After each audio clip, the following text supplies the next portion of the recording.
Tonight on Cougar News, medical marijuana, is it good science or just a gateway drug? We examine. Plus, see the brave story of a 3-year-old girl who's fighting long odds.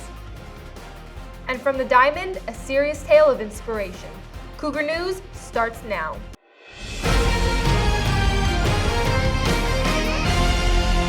This is Cougar News. Hello and welcome to Cougar News. I'm Jazz Piatt. And I'm Monica Friedel. Here's the latest from the Cougar Newsroom. 23 states have legalized medical marijuana, but critics say it's a gateway drug and leads to an abuse of hard drugs. But could marijuana deter the problems of harder drugs? Marlon Nawagamua investigates. The rate of drug overdoses in Santa Clarita are on pace to increase, with 3 confirmed fatalities reported just this year. With current strategies failing to stop the deaths, some experts are looking to marijuana for an answer. A 2014 study published by the American Medical Association concluded that states with legal medical marijuana had a 25% reduction in opiate overdose deaths, and a 2009 study conducted in the Harm Reduction Journal concluded that substitution might be a viable alternative to abstinence for those who are not able or do not wish to stop using psychoactive substances completely. Not all experts agree. I spoke earlier with Phyllis Nadler, CATC3, here at the Child and Family Center regarding the drug problems related to Santa Clarita, and she had some very interesting answers for us today. Medical marijuana is also dangerous. I'm not going to minimize that one because even though it's just marijuana, it's still a much higher potency. And I don't want to support anything that's going to make it easier to access. I also spoke with Larry Schallert, Assistant Director of the Student Health and Wellness Program at College of the Canyons, to get his view on the controversial topic. It's certainly less harmful, and if you're going to say, okay, let's bring marijuana things in here so that we don't have drug cartels, we don't have methamphetamine use, it cuts that all down. It's not as simple as that, but there's certainly a case to be made for if there's marijuana available, some of these other problems would be less of a problem.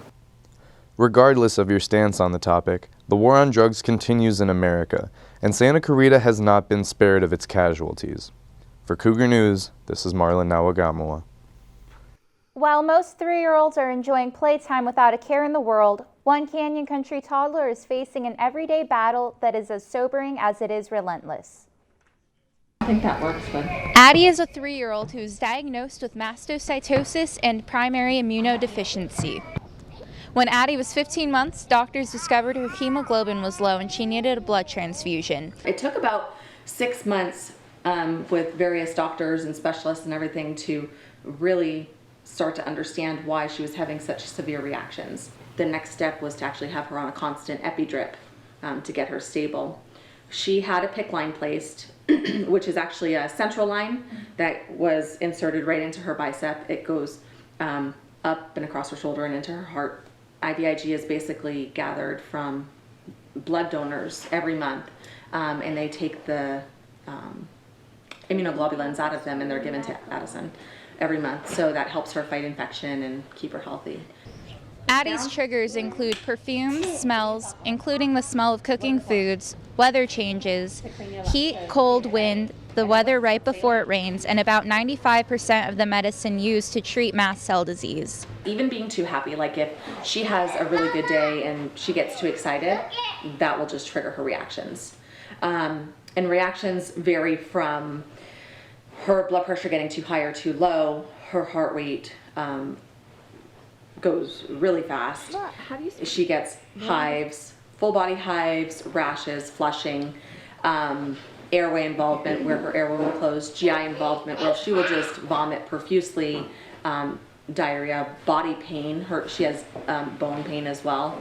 The way that the disease works is the more reactive they are, the more reactions they'll have and the more sensitive they'll become to everything else around them. Addy's best friend is a 7-month-old Maltipoo who is currently being trained as her service dog. So she can alert us early so it doesn't progress to a really bad reaction. For more information, go to cougarnews.com. You can donate to Addy's medical expenses at youcaring.com by searching for the organizer Angels for Addy. How much do you trust what you eat? And do you know the difference between organic and scientifically grown food? We got an opportunity to sit down and talk with College of the Canyon's Professor Chari on the aspects of genetically modified organisms, also known as GMOs. Jeanne Chari, a professor at COC who teaches in the Biology and Environmental Science Department, talks on the negative and positives of GMOs. Insulin is produced using GMOs. I would say that that's a good use of GMOs. Some companies produce GMOs and they patent those plants and they force people to buy the seeds every season and get them out of the natural cycle of harvest and collect and replant. Other GMOs, which I think may be problematic, are GMOs where we have the plants that actually produce their own pesticides. According to Professor Chari, pesticides have been linked to autoimmune diseases in studies done by UCLA. Organic foods are more of a movement towards a holistic practice of farming where you don't put excess nitrogens into the soil, you don't put pesticides into the soil, you don't kill the natural ecosystems that live in the soil, and you keep your soil producing for a longer time. People are not nearly as informed as they could be, but I think that if they knew, they would be doing things differently. Professor Chari discusses how people see Monsanto, who are one of the primary producers of GMOs, in a negative way. They also have a bad reputation because people who have worked as attorneys for Monsanto are now in high positions in the Food and Drug Administration. With more to comment on the topic of GMOs, Dave, one of the chefs of College of the Canyons, comments more on the alternative side of this issue. We get asked a lot about, if we have anything healthy to eat or that's organic. For students who are vegans and vegetarians that prefer meatless food, COC offers Meatless Mondays according to Dave. We actually have surveys that we put out for people to see actually what they want, to kind of get the feedback from the students to, make our menu more vast in a way. And now for what's trending, we check in with Sonia Sanda. Sonia, so apparently airport security may not be as safe as everyone thinks. Thank you, ladies. The Homeland Security team conducted undercover tests in a dozen airports, and airport screeners failed to detect explosives and weapons in almost every test. The test that was run across the nation by the Transportation Security Administration, along with the Department of Homeland Security's Office of the Inspector General, found that 67 of the 70 tests were able to get banned items through the screening process. Homeland Security will issue a report on the tests later this summer. The 2015 Atlantic hurricane season is predicted to have fewer storms than normal. According to the forecasters with the National Oceanic and Atmospheric Administration's Climate Prediction Center, the Atlantic season, which started Monday, is said to produce 6 to 11 named storms.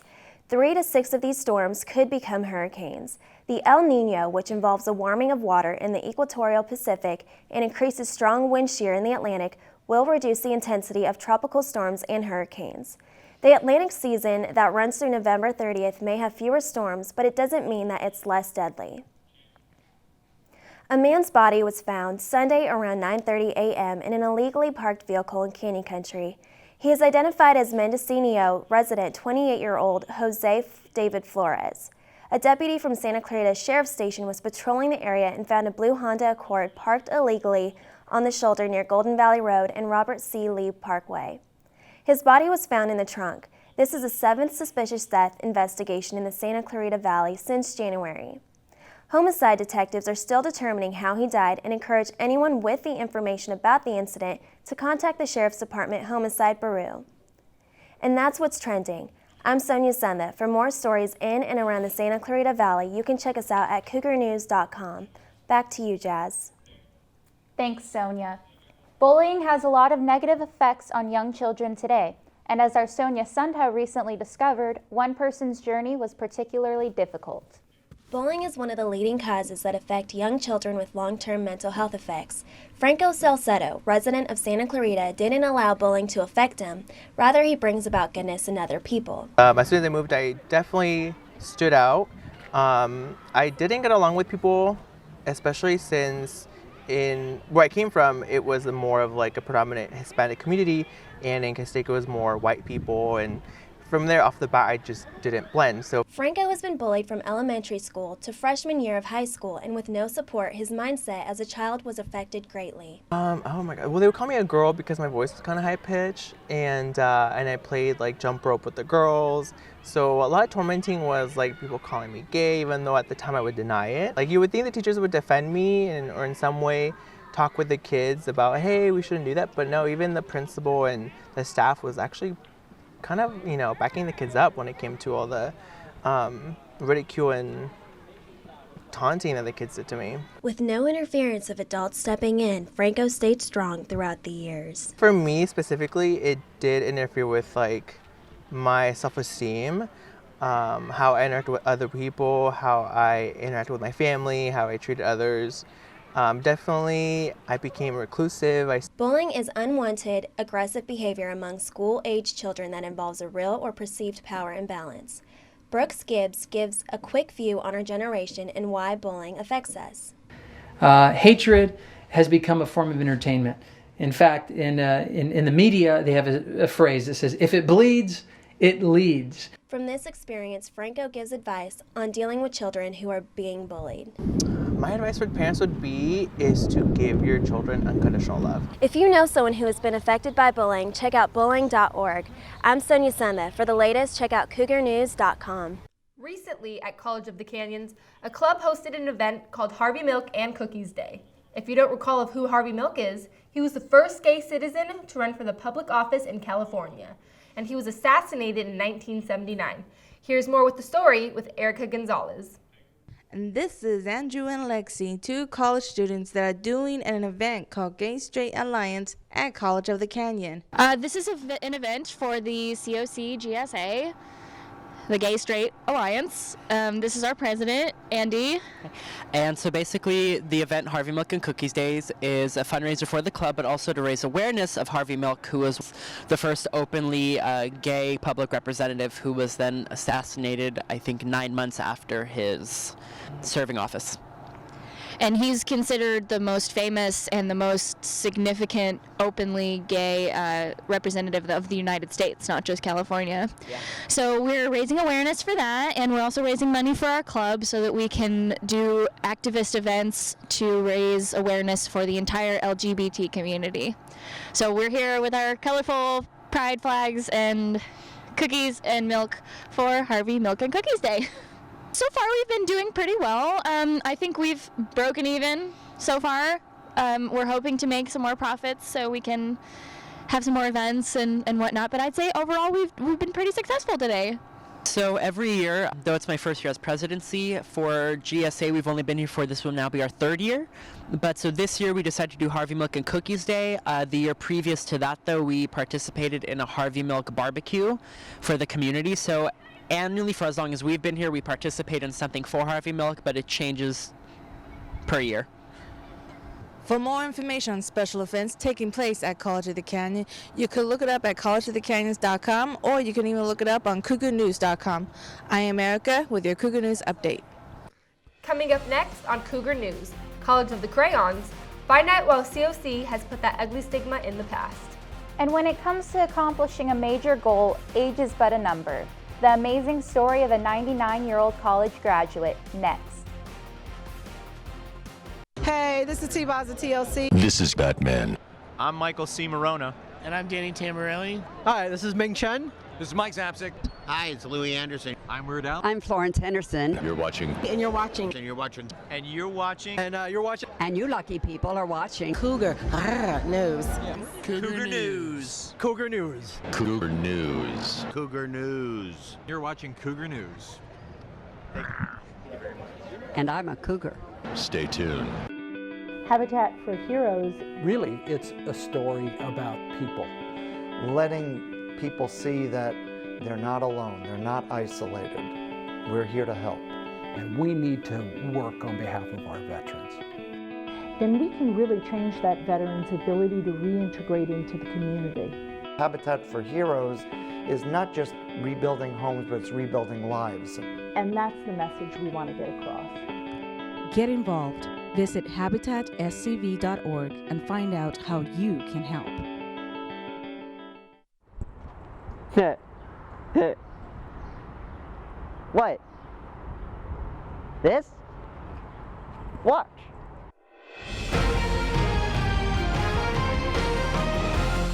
It's estimated that California will need 11 trillion gallons of water to end this 4-year drought. Since 1994, COC has made an effort to ensure all structures on campus are built with earthquakes in mind. The importance of accuracy is key to Paul Bond's reporting. Such a story where facts could be easily exaggerated might just cause Bond to return back to South Korea. Although filming at College of the Canyons generates upwards of $1 million a year. Today, everyone is here to celebrate one thing: life. More than 3,000 participants ran locally in support for finding a cure for spinal cord injury.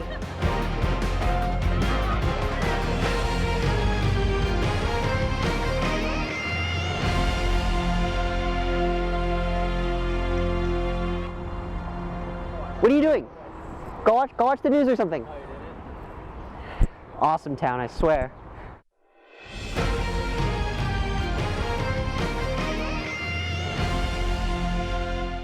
You're watching Cougar News. College of the Crayons. If you live in Santa Clarita, then you likely have heard that mean-spirited comment. But COC not only features an education on par with a 4-year college, but with college tuition climbing to astronomical levels. COC is an affordable option.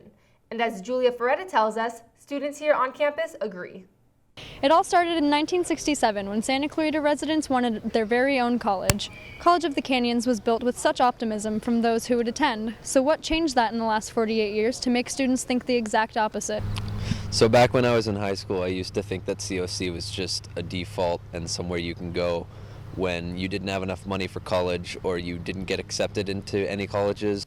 My experience 20-something years ago when I first came to school here was that when people would ask you or when you would ask them about, coming to school here, the answer was always, oh, I just go to College of the Canyons. And, it was a just thing, like it was, a secondary or a substandard education.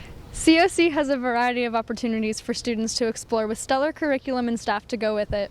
From degree and certificate programs, an associate degree, intercollegiate sports, music and theater departments, the MEA department, to nursing, students' options are unlimited and are more than happy to save money in the process. My experiences with COC specifically are relegated mostly to the theater department, and my experiences with that are nothing but great. The majority of the teachers that I've had here, Susan Hinshaw, Paul Wickline, are all super well versed in their craft, and they know how to convey that to their students in an effective way. Now that I've been here for almost 3 years, I'm realizing how great of a school this school really is. There are even different support systems for students who want a little extra assistance. The Learning Center is an area on campus dedicated to tutoring students in math, English, and many other subjects with no charge and no appointment needed. The truth is this is a great school, a lot of great programs, and it's a very, for me personally, I couldn't do the things that I'm getting to do 20 years later, have a second chance at education if I didn't have a school like this to come to. With its 31,134 people in attendance, there's always room for not only more students, but more optimism and enthusiasm about furthering education after high school. For Cougar News, I'm Julia Ferretta. Graduates from 7 high schools in the Santa Clarita Valley have already walked the walk, but COC's graduation, complete with nearly 1,500 students, will take place in the Honor Grove Friday, June 5th. But no journey to a degree will be more impressive than 99-year-old Doretha Daniels. We first introduced you to the COC student last October, when she was a 98-year-old full of curiosity, taking classes at the Canyon Country campus. The longtime Agua Dulce resident will receive her AA degree in social science. Not bad for a student who graduated high school 8 decades ago. A good education is valued around the world, and students come from various countries to America to get the best education our country has to offer. So it's no surprise that we have international students here at COC. Here is Jake Barabas with more. Living on your own while working and going to school full-time may seem like a hectic life to some, but it's just a normal day for Elizabeth Koshai and Lorna Barimi, who moved to America from Albania in search of a good education and a better life. I had visited California a few times since my mom lived here, and I just kind of wanted to do it. Just kind of wanted to be like, you know what, I'm going to move cross country, go to a nice college, because why not? Ever since I was younger, I always figured I was going to move away for school, and what better place than California. And as I looked more into the University of California, Los Angeles, I realized that was a school that I was very much interested in. They offered a lot of programs that I liked. But Lorna and Elizabeth didn't always live on the West Coast. In fact, they moved a couple times before settling on sunny Southern California.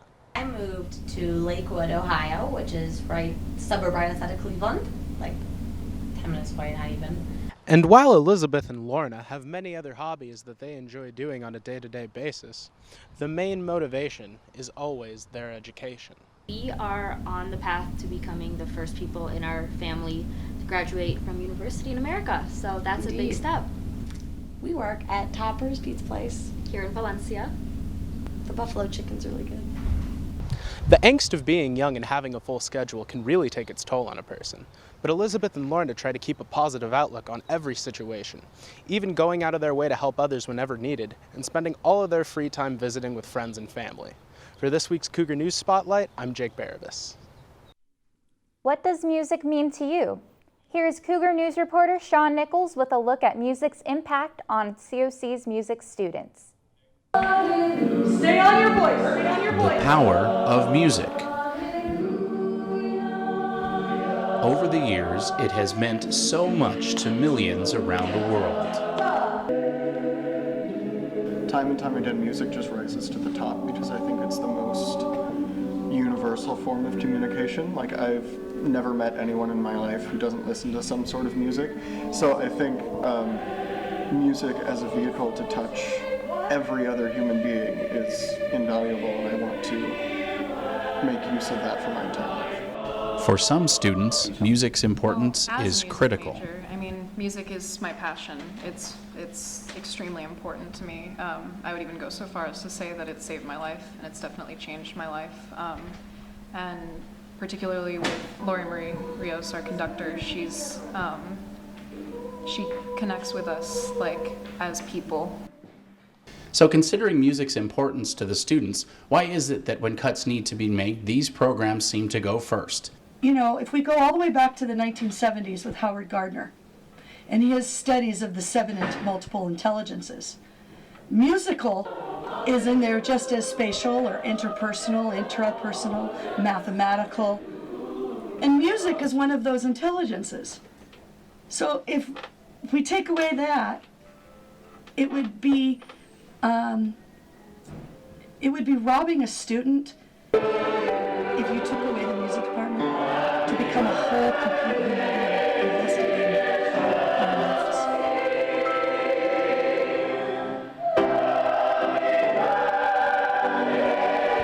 Reporting from the music department at COC, I'm Sean Nichols for Cougar News.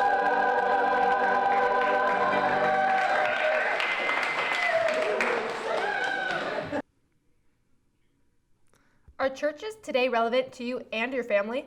One church in Valencia says to get connected is a way to find out. Addy Trevino tells us more. In recent polls, some have declared Christianity was on the decline. But to read further into this, what the polls are really saying is that Christianity is actually being defined, that the people are committing to an active Christian lifestyle that is volunteering and finding ways to stay connected to their community church. Higher Vision Church, located here in Valencia, California, is focused in just that, leading and teaching its members to find their place and experience a fuller Christian life. And it's our heart to help families so that families understand that they're not alone, they're not facing life alone. Their circumstances of life may become discouraging, but Higher Vision Church, and I know other churches in the community, have a passion to come alongside, to strengthen families, to help reconciliation occur in relationships, marriages, parent-child relationships. Really because of one thing, because the church is a place people can go and connect with their faith. It's not about serving, it's about shaping. It's about being shaped, and with outside of us serving, because there's that statement that says, the greatest general was only the greatest private. The greatest leader was only the greatest servant. So it's about serving, and I think we're just constantly asking people, hey, where are you involved at? What do you want to do? What's your gift? What's your skill set? What's your gift mix? the church, I think, what their biggest part is just reminding of the basics, reminding of what people really should hold, what's important and what's true and what's lasting. And so I think that's the big role of the church right now, is just reminding people that it's about our families, it's about our friends, it's about not only our relationship with God, that's a given, but our focus on people versus focus on things. For Cougar News, I'm Eddie Trevino. For more information, go to highervisionchurch.com. Playing baseball with both arms is hard enough. So imagine playing with just one arm. A young boy out of Simi Valley is a living testament of how he can be successful at playing baseball despite his disability. Here's Brandon Ashford with the story. Here at Simi Youth Baseball in the city of Simi Valley is a young boy by the name of Graydon Lucas. A young boy with the heart of a conqueror and is without a doubt a wonderful inspiration. When I gave birth to him, he was born at home in a bathtub, and I had no idea that he was missing his arm. So I'm cuddling this little newborn on my chest, and I happened to pull back the blanket and told Jay, well, he's going to be a lefty. He has been going without a prosthetic. We tried it. It was heavy and cumbersome and hot, and it was just not that fun. And so we took it off, and figured God didn't think he needed it. Graydon, now 10, has been coached by his father Jay since he began playing baseball. He has always played baseball his whole life. He's had 3 older brothers playing the game, so it was very natural for him to just step right in and always pick up a ball and just get right in there. And he never treated it differently than anybody else. For him, it's a natural thing to play with one hand, and he's learned right from the get-go how he would go about switching the glove from one hand to the other. It's very exciting to watch him with other teams. They come up after the game, and especially coaches and umpires who maybe, for the first couple innings didn't even realize he was playing with one hand. So it's exciting to hear them talk about how it is an inspiration for them to watch him play the game at such a high level. Always wanted to go out there and just play with his teammates. He loves his guys, and they've had amazing seasons. What's so remarkable is how Graydon made baseball conform to him. And back in 2013, Graydon had the game-winning hit to lead his team to the 7U West Zone World Series title. I love playing baseball because I'm an inspiration to kids. Graydon is not only an inspiration on the field, he is an inspiration off the field. He's a strong kid with a strong heart. This was a Cougar News Spotlight brought to you by Brandon Ashford. For more, check out cougarnews.com. That does it for this edition of Cougar News. I'm Monica Friedel. Remember, you can catch us on the web at cougarnews.com. And I'm Jazz Piatt. You can also send us news tips and story ideas at cougarnews@canyons.edu. Good night.